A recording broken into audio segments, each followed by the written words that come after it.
Hi, everybody. Thanks for being here. It is Wednesday. It is the third day of the new year. So glad to have you being with us. Not sure where else you would be at this time and temperature, but really not as bad as what it has been. In fact, a little sunshine and 30 degrees went a long way today. Short-lived, but it was a nice change of pace. We are in for more Arctic air, and in fact, we're going to see wind chill factors dip well below zero for on and off, and well, more on than off the next several days. We'll talk about that. We'll also talk about one of our top stories tonight, how some local life-saving personnel were paying it forward and back, so to speak. I've got more meth-related arrests, as you can well imagine. A traffic stop netted some more meth in Sagersville last night. A strange and very serious incident earlier today involving a Johnson County woman who appears to have suffered a serious medical condition after leaving her home in Johnson County and then crashing here in Sagersville and Magoffin County earlier today. Your updated list of candidates and much more on your weather as well. Weather-wise, I can tell you, in addition to the cold returning, tonight's low just above 10 degrees, and then tomorrow's daytime highs not much higher than that. We do have a clipper system that could bring some light snow to the eastern part of our state and viewing area tonight into tomorrow. Snowfall amounts from a light coating for most locations to an inch for those extreme and upper elevations above 2,500 feet or so. So you know where that puts us. But it does put us firmly in a category where some slick spots could develop on some area roads. We'll have more on your forecast in just a few moments. Schools closing for tomorrow, already in lieu of the cold, and some taking into consideration advice from local health care providers, as is the Magoffin County school system, in regards to illness, which they are experiencing with school being out for the past couple of weeks. You got to consider that. Nevertheless, Paintsville Independent, I spoke with Superintendent David Gibson a few moments ago. As of right now, they will be in session tomorrow, closing for tomorrow, though. All schools in the viewing area, for the most part. Lawrence, Magoffin, Johnson, Floyd, Pike County schools already announcing closures for tomorrow. I suspect they'll be out for the rest of the week. That is nothing more than an assumption at this point for Friday's classes, so don't put much value to that, but indeed we'll be, of course, letting you know tomorrow night. Well, I hope you put some time into tomorrow's edition of the Sagersville Independent. It will be the first for us since acquiring the paper. It has been, I know that I've relayed to you, but it has been indeed a wild ride thus far, and it continues to be as exciting as it does wild. And today was both an educational day and an exciting day for me watching them put the paper together.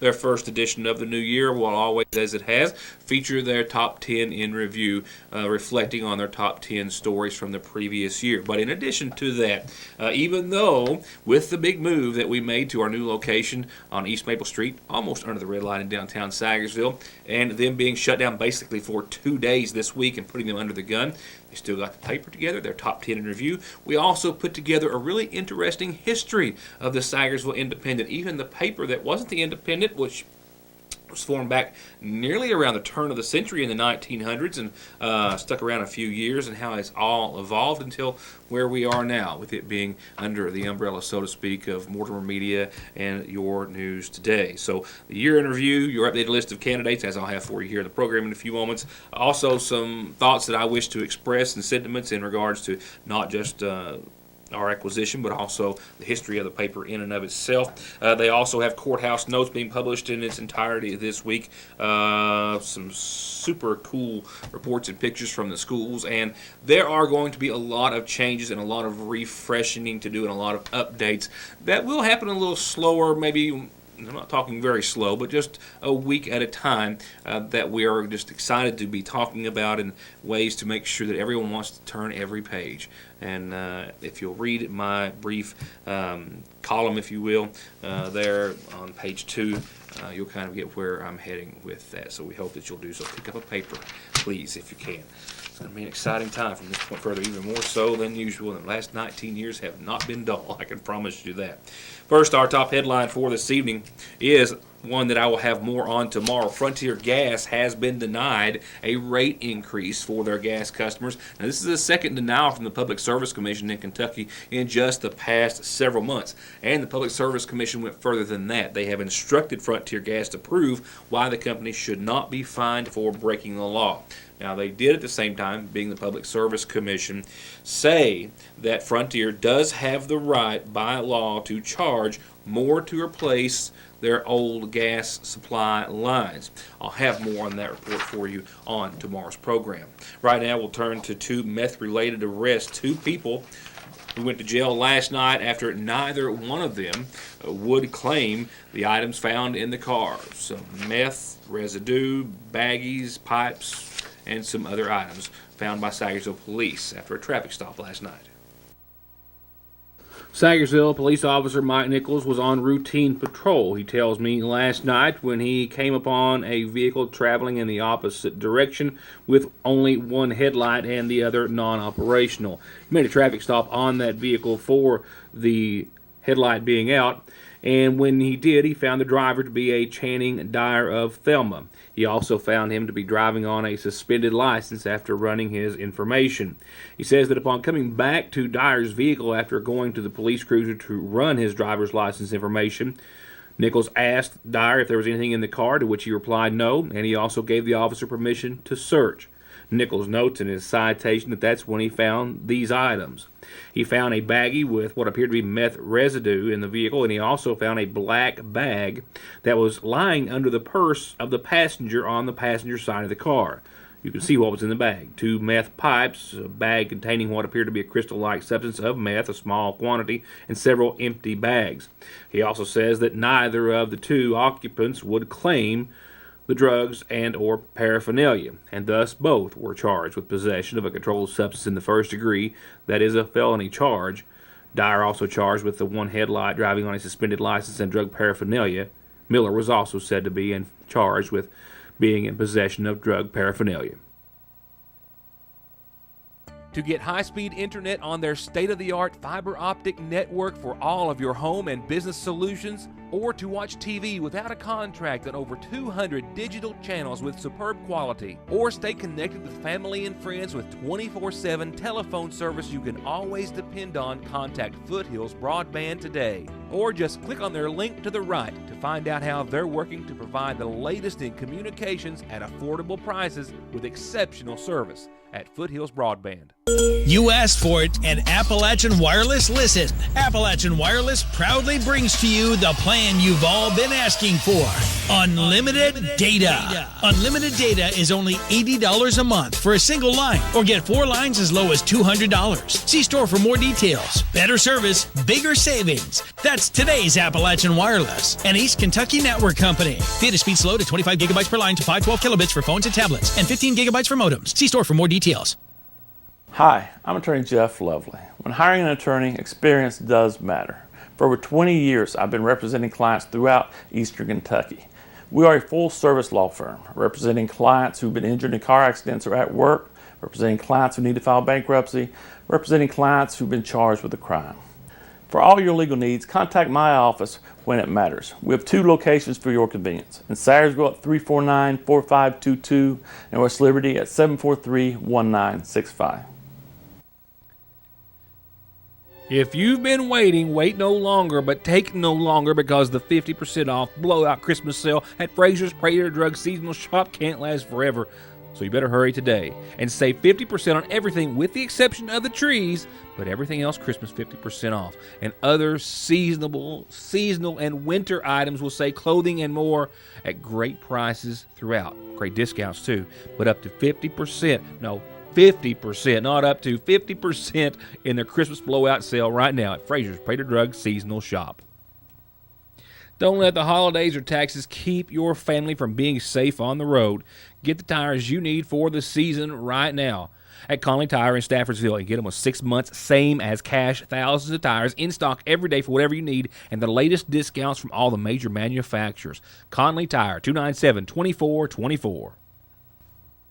Wanting you to have a healthier life means providing access to quality, affordable health care. And to do exactly that, Hope Family Medical Center offers full dental care with Dr. Pratt and his team, a pediatrician team of 3 doctors and nurses and moms, complete health care by family physician Dr. Kelly Pratt and nurse practitioners Mildred Sizemore, Gail Faria, Shannon Conley, and Heather Blair. Behavioral health services with Kimberly Davis, with in-house lab testing and results, in-house x x-ray, and pharmacy, and all the caring, knowledge, and experience that these medical professionals represent at Hope Family Medical Center.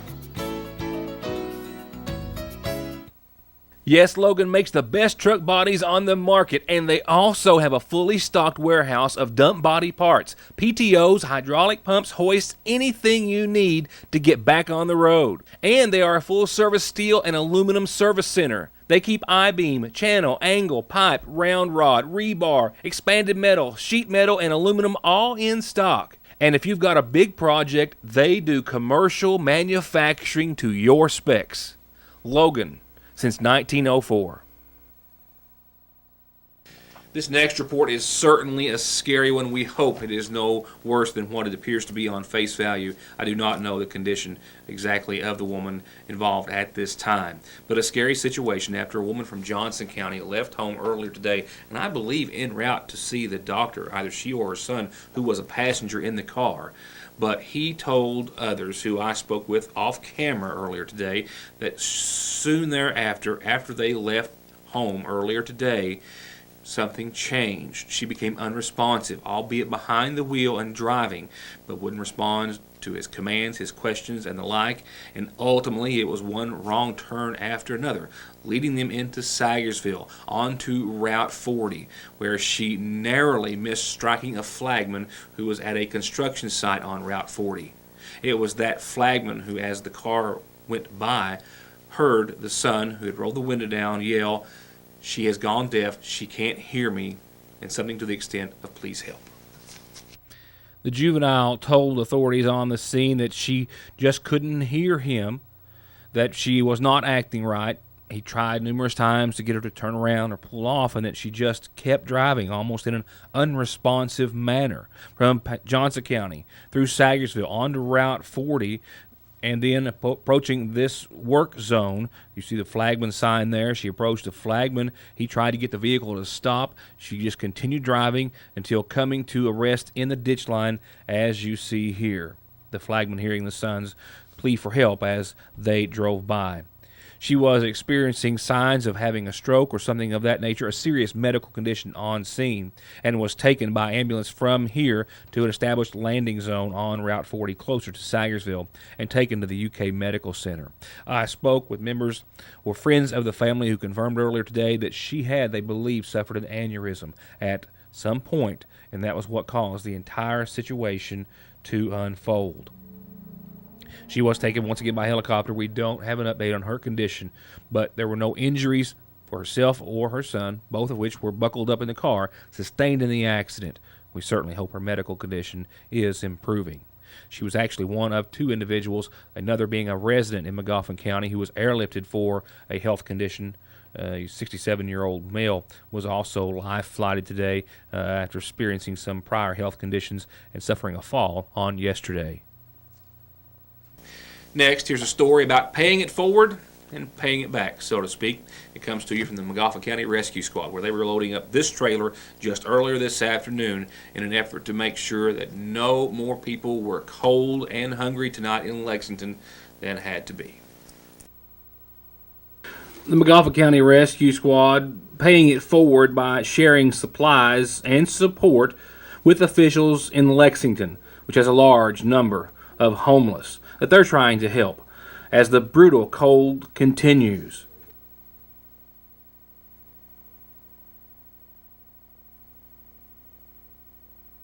They're having us put up a shelter for them, and they're getting overrun sometimes. And we've got supplies here that we keep on store in case we have a major problem.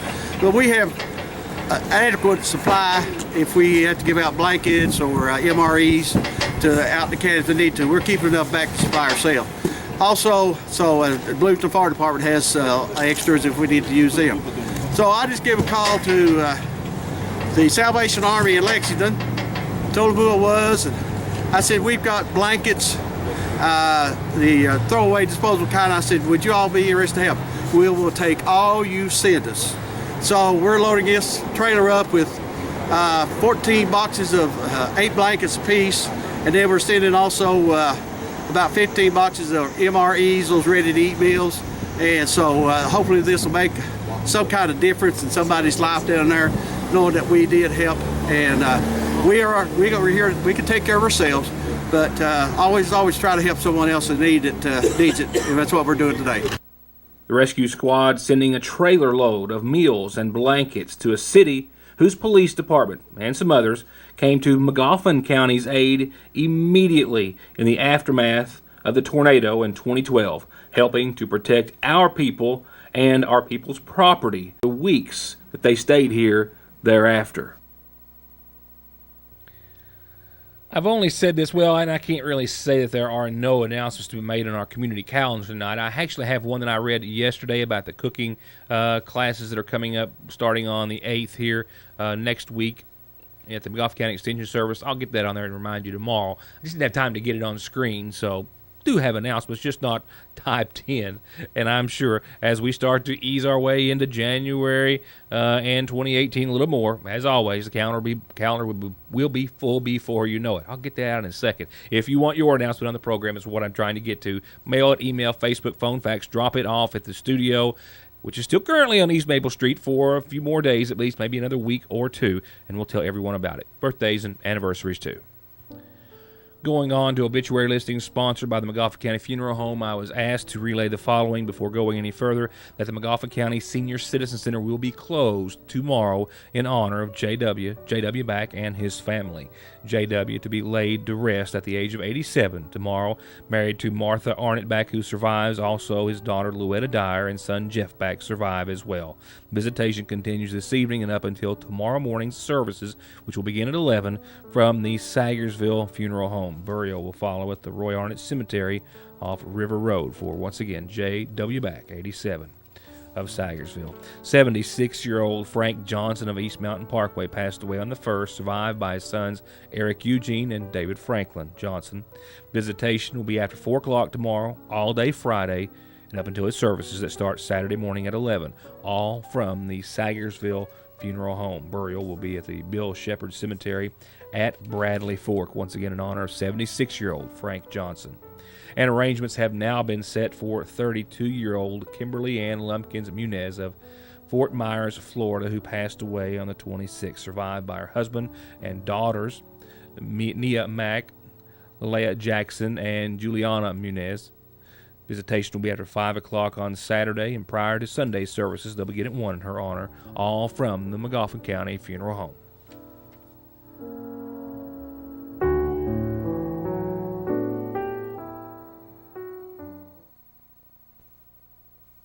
Much more than diesel specialist, Black Smoke Performance is turning out excellent auto body collision paint and repair results with free quotes and estimates on everything from insurance jobs to that ding you got in the driveway. Custom lift kits, bed liners, winches, and accessories, and full diagnostics and repair on anything gas or diesel, from brakes to fluid changes to major auto repair. If you want it fixed, lifted, painted, customized, or just maintained, just call on the team at Black Smoke Performance in Dixie of Sagersville, 100 May Drive, or 349-8785. I'm attorney Don McFarland. We all know that times are hard. Jobs are scarce. Most people that I know are struggling to support their families and make it through each day. Now imagine that you get seriously hurt while working on the job, and the insurance company for your employer refuses to pay wages and benefits while you are injured and cannot afford to pay medical expenses, household bills, and put food on the table to support your family. I can help. If you are being wrongfully denied workers' compensation benefits that you rightfully deserve, then give me a call and let me go to work for you. 349-9000. From all of us here at Parkway Pharmacy, we would like to take this time to thank each and every one of our customers for their loyalty and patronage this past year. And we would also like to wish all of Magoffin County Happy New Year!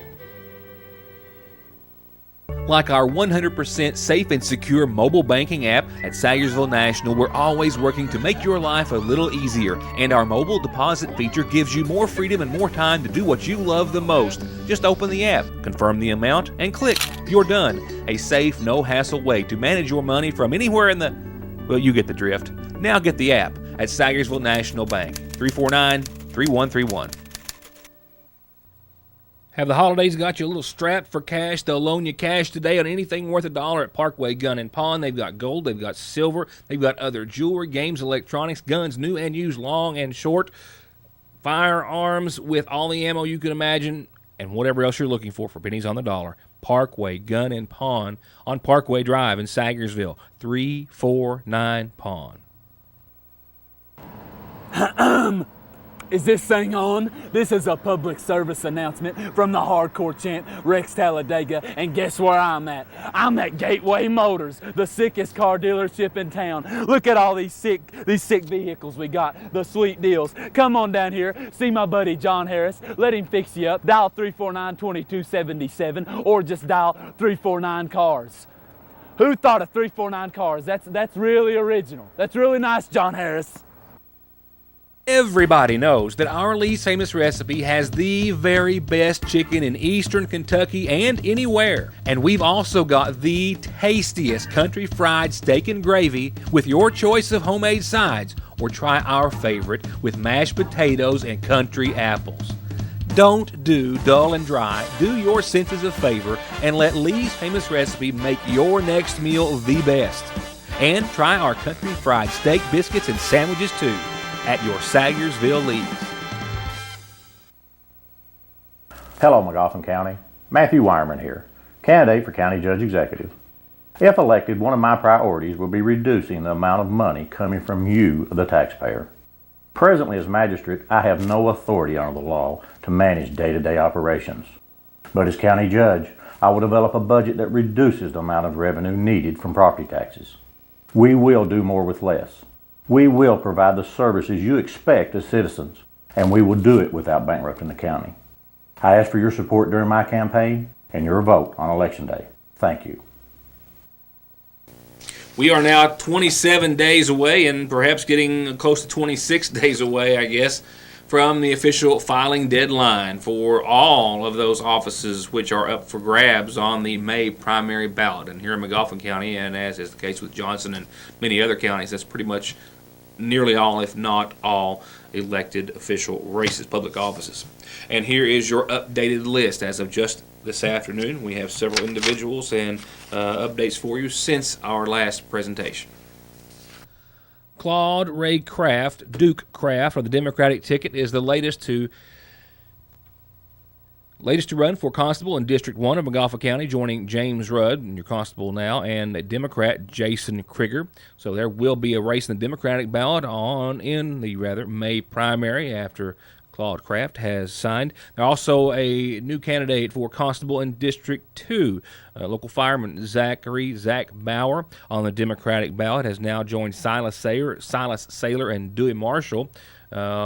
They will all, of course, be on the Democratic ballot, a race in the primary. Republican Wade Collinsworth, the only one to file thus far. Constable District 3, Richard Rex Love, Bubby Carpenter, Alvin Jr. Kraft, Homer Bailey, Charlie Bailey, Clayton D. Howard, all six of those, all Democrats, and all included in our last update for the constable's race in District 3. And the seventh candidate and seventh Democrat, Scotty Bailey, also a candidate for constable in District 3. No others to add to that list as of this time. In addition to the magistrate's race in District 1, Darrell Ray Howard, Harlan Sarge Rao, Ella Allen, Ivan Neal Howard, Robert Prater, another Democrat to add to the list of 3 Democrats and 2 Republicans. Tommy Howard on the Democratic ballot. Robert Prater, I need to get his party affiliation as Democrat on there. My apologies. And a second candidate to add to the list of magistrate in this update is Democrat Ronnie Jenkins, also now running for magistrate in District 1 here in Magoffin County. Randy Blackbird Marshall on the Democratic ballot, the latest candidate for magistrate in District 2, joining Eddie Jenkins, Gary Ward, Pernell Buckmaster incumbent, and Kathy Bailey. Magistrate District 3, we've got 2 pages of these candidates still. Nelson Lovely, Joe Bailey, Randall Reisner, Brian K. Pennington, Ralph Lovely, Charlie Brown. As I told you, all Democrats with the exception of Nelson Lovely, all running for District 3 magistrate in Magoffin County. As is Democrats Ryan Reisner and Gregory Fitzpatrick, and Sam Bailey Jr., the latest Democrat to join the primary. Darrell Arnott, the Republican, also on the ballot, as I told you last time, but Sam Bailey Jr., the latest candidate for magistrate in District 3 here in Magoffin County, and he is filed with the Democratic Party. Mark Jenkins, still the only candidate for his office, that of coroner, running on the Democratic ballot, as he has for the past few times that he's been victorious. No update for that of Magoffin County jailer. So as of right now, there will essentially be no race in the primary unless there's another Democrat or Republican file. Brian Montgomery, your current and Democratic jailer. Greg Minix, the Republican candidate. Magoffin County Court Clerk, no updates either. Renee Arnott Shepard, the incumbent, running for re-election. Republican Josie Wireman Bailey. Democrat Anthony Wayne Rose. Democrat Big Tony Allen. And Diana Adams, also on the Democratic ballot. And still a great number of Magoffin County Sheriff candidates, I believe 9 in total. Mike Nichols, Bill Meade, William Jeff Salyer, Bob Jordan, David Neal Howard, and Johnny Lovely, the first 3 Republicans. The last 3 on the list, Democrats, Republican and incumbent Carson Montgomery, and 2 independents, Rick Jordan and Arthur Perkins, rounding out the 9 candidates for sheriff. And still a dozen candidates for Magoffin County Judge Executive. Democrats William Helton, Danny Salyer, Matthew Wireman. Republicans Josh Bucket, Brent Patrick, and John Montgomery make up half of the primary ballot thus far for Magoffin County Judge Executive, while the other half consists of Democrats Ronald Reed and Tim Watkins, Republican Carter Whitaker, Independent Loyal Gene Arnott, and Democrats Don Reisner and H.B. Arnott. For PVA, Jerry Patrick, Benji Gibson, Democrats, Leslie Allen Arnott, Republican, Dexter Allen, Democrat, and Rebecca L. Allen on the Republican ballot. Still, as I gave you in the last update, the candidates thus far for Property Valuation Administrator. Magoffin County Circuit Clerk has Tanya Arnott Ward and Christy Joe Montgomery. Ward on the Democratic ballot, Montgomery on the Republican ballot. That's 3. I know that's 3 candidates in the entire list thus far that I don't have their party affiliation. My apologies. I will try to make an effort to correct that before the next time. Still the only candidate for Commonwealth's attorney in the 36th District, which is the seat that his father now holds, Todd Martin, running for Commonwealth's attorney on the Democratic ballot for Knott and Magoffin counties. State Representative in the 92nd District, John Blanton, who holds the office, running for re-election on the Republican ballot. Ryan D. Mosley of Emelina has filed and does so from his residence in Emelina. Dennis Prater, the only candidate for District Judge in the 36th District. He filing, of course, as is always, in a nonpartisan manner or a nonpartisan ballot. And keep in mind other nonpartisan races, School Board, Salyersville City Council, and the others. Well, they have a later filing deadline, and they will be on the ballot later on in November. So we expect to have a long list of other individuals to add as we continue throughout 2018. Now to wrap up this Wednesday with your Licking Valley RACC forecast, we'll do so with some flurries that are starting to show up in the area. More on the radar than in the air, but a few starting to fall. This is out and ahead of a big front that's going to give us another big hit of Arctic air that no one is excited about. We will see about 11 degrees for nighttime lows tonight. Mostly cloudy skies. Look for those flurries and a few good bursts from time to time. As far as snow accumulations, nothing more than a dusting, I think, for us. But, man, it's not going to take much to make some areas on our roadways slick and hazardous in some spots. So keep that in mind. Nothing widespread, but if you get under one of those good little hits of snow, you're going to know it for a little while. 30% chance of snow showers tonight, isolated snow showers tomorrow. We will only climb out of the hole to the tune of 8 degrees tomorrow, from 11 to 19 for your daytime high on your Thursday. And then we start to feel that Arctic air really grab hold again. We go back down to the single digits. 5 degrees for tomorrow's low. Wind chill factors, when you take into account winds tomorrow out of the northwest, anywhere from 9 to 10 miles per hour. Wind chill factors anywhere from -2 to -6 throughout the entire day on your Thursday. And temperatures fall again, taking another hit down to the mid-teens on Friday for daytime highs. Lows right around 3 degrees. We'll see some sunshine above with some flurries from time to time, mostly before 2 o'clock, but still some lingering chances thereafter, slight chances. That will pave the way for some clear conditions, but still cold. For one more day And then it's going to be at least bearable and pretty much normal. So 20 degrees on your Saturday, sunny and cold, pretty much calm conditions. Partly cloudy that night, but another night down into the single digits. We'll flirt with 9, 10 degrees or so. And then we'll see something closer to where we should be and want to be, 39 Sunday. With that, though, mostly cloudy skies on your Sunday. Snow showers as well in your forecast. I think anytime after 1 a.m. or so, Sunday night and into your Monday. But then we'll see those, of course, showers change from white to wet into your Monday after we'll see about 44 degrees and close to freezing for nighttime lows. That's territory we haven't been for a few days. Well, technically, we haven't been there at all this year. That's going to wrap it up for tonight. Perhaps for the first time since being behind this desk more than 19 years ago, I wish to say first, thank you for being here and being a part of the show, but also we hope you can pick up a copy of the Sayersville Independent on tomorrow and be sure to let us know your thoughts. There's also a place in there in the poll. I'll just give you a little heads up that we're going to ask your opinion on what changes or additions you would like to see. We hope that you'll help us continue its success and continue its growth and continue our local news coverage here in Magoffin County with Your News Today and the Independent. Thanks for watching. See you back here tomorrow night.